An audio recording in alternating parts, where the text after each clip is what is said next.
What's going on, everybody? Yeah, Andre Dorsey here again, and I got my avatar working for me today. So, let me ask you a question, ladies and gentlemen, in today's video.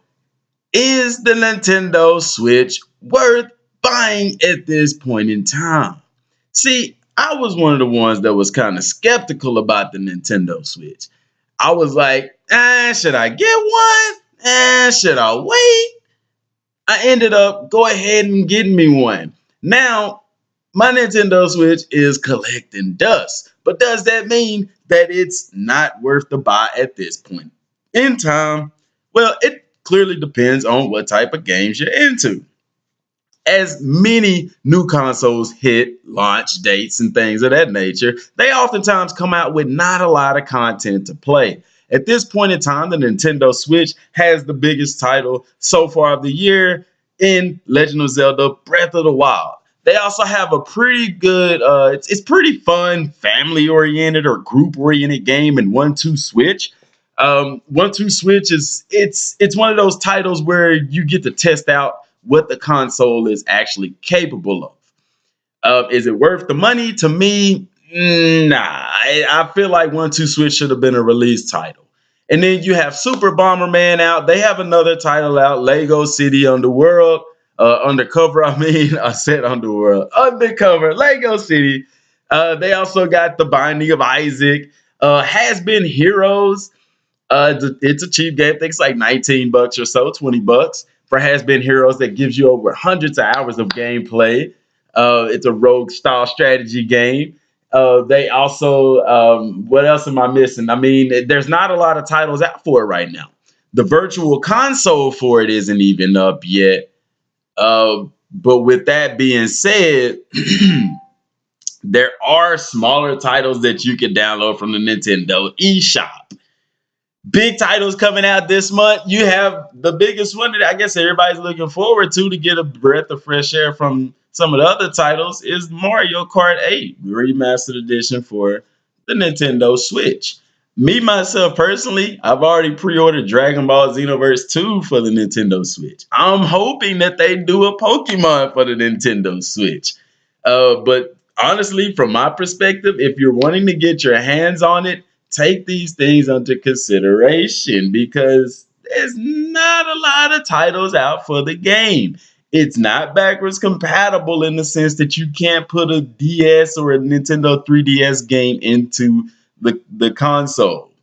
Uh, you the cartridges, they look similar to like PlayStation Vita cartridges. They're very small.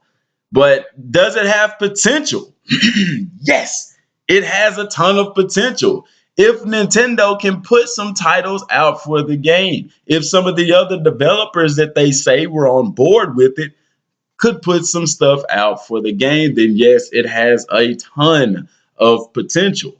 Me personally, I would like to see bigger titles come to it. They advertise, like I said, Xenoverse 2, which is available for pre-order. They advertise NBA 2K on the system. They advertise Elder Scrolls Skyrim on the console. So there are some titles coming to the Nintendo Switch.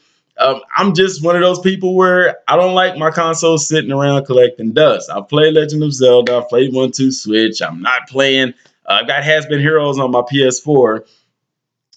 So I'm really waiting for Mario Kart. I'm waiting for Xenoverse 2 to come out on the Switch because I have it on the PS4, but to be able to play that on the go, pretty awesome. So, all in all, is it worth it? I don't know. I guess that's left up to the consumer. If you want to get your hands on one, I say if you have the means to get one, go ahead and get one. The reason why I say that is because Nintendo is notoriously known for not putting out a bunch of consoles. As everybody knows, with the Nintendo Classics, still trying to get their hands on it.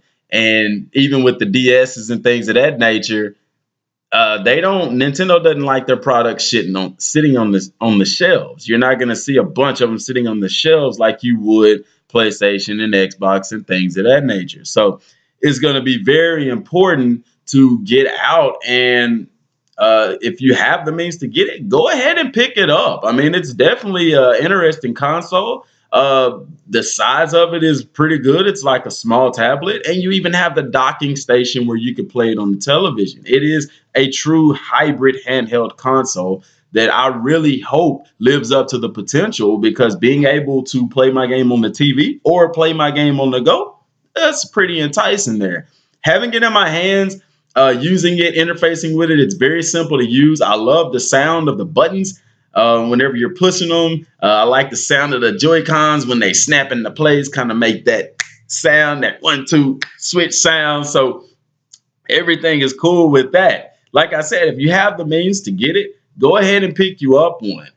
They do have bundles online and things of that nature, or you could try your luck and try to find one when they have them in the stores.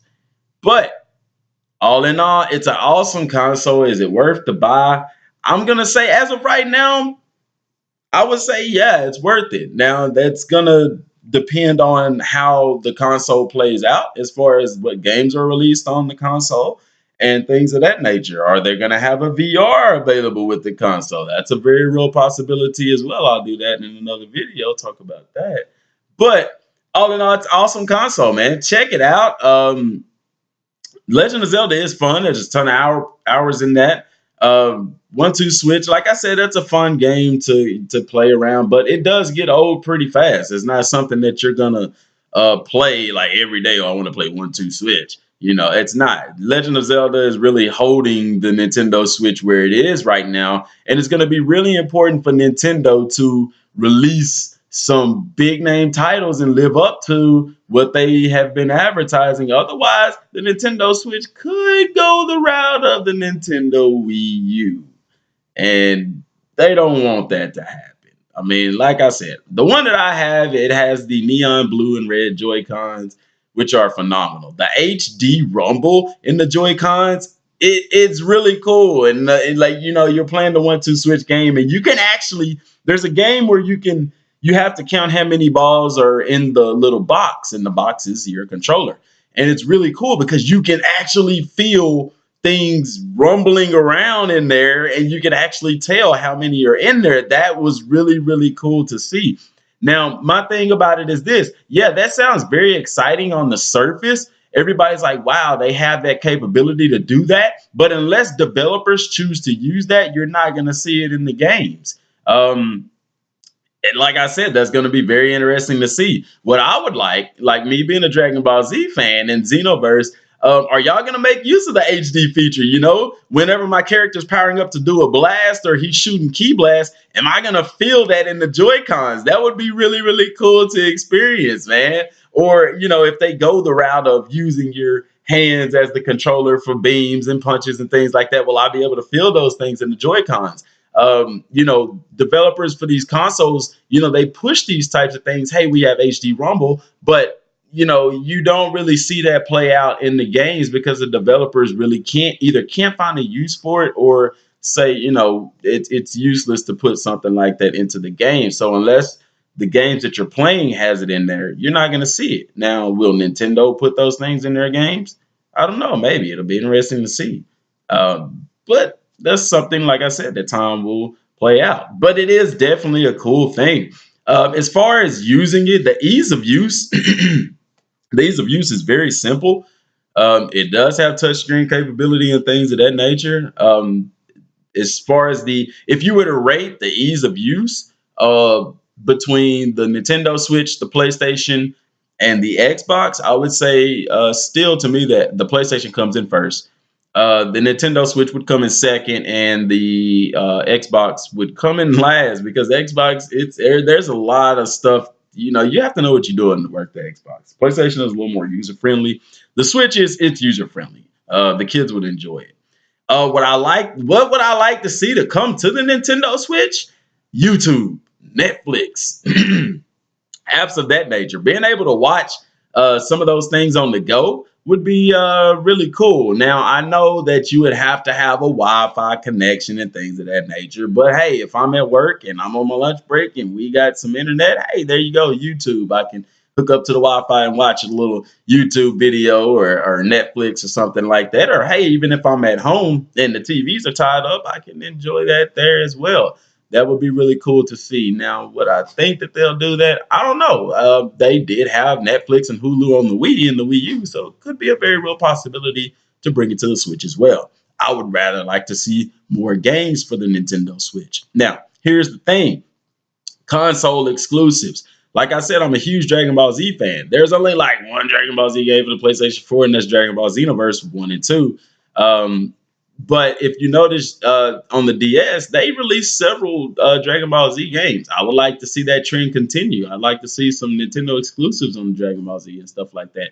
Pokemon. I like Pokemon Sun and Moon. I would like to see a next gen version of that same type of thing with open world. My perfect idea of a Pokemon game would be a Pokemon game just like Sun and Moon, but with the graphics of Pokken Tournament. Like that would be epic, man. I think that would sell out for the Pokemon fans. They really need titles, man. They're gonna have to release their titles in order to compete, and Mario games aren't gonna get it done. They're gonna have to really come forward with these AAA titles and compete with these other consoles in order for the Nintendo Switch to live up to all the hype. All in all, it's a good console. Like I said, if you have the money to buy it now, go ahead and grab you one because they're going to be hard to find all the way up until the holiday season. And then just stay tuned. E3 is coming up. I'm pretty sure we'll have some pretty big game announcements. I'm pretty sure a lot of these developers are holding back stuff until E3. So while it seems like there may be a drought right now for the Nintendo Switch as far as title release and things of that nature, I think E3 is going to yield a lot of perspective on that. So all in all, I give it 2 thumbs up. I was one of those who were skeptical about it at first, but ended up getting it, and I really enjoy having it. Like I said, my only downside to it is content, man. We need more games for it. I feel like consoles should wait until they have sufficient titles to release along with it, as opposed to just 1 or 2 titles here or there just to push the console out. Do I see them bundling it with games? Yes, I do see that coming in the near future. Consoles are notorious for doing that, so we'll see that as well. But that's all I have for today. Go and find you a Nintendo Switch if you want one. They're worth it. If you're a huge Zelda fan, you'll really be in love with it right now. Mario Kart 8 comes out on the 28th of this month as well. It's available for pre-order. Go check it out. And let's go, man. Let's see. Nintendo, are you going to live up to the hype? Till next time, y'all. Peace.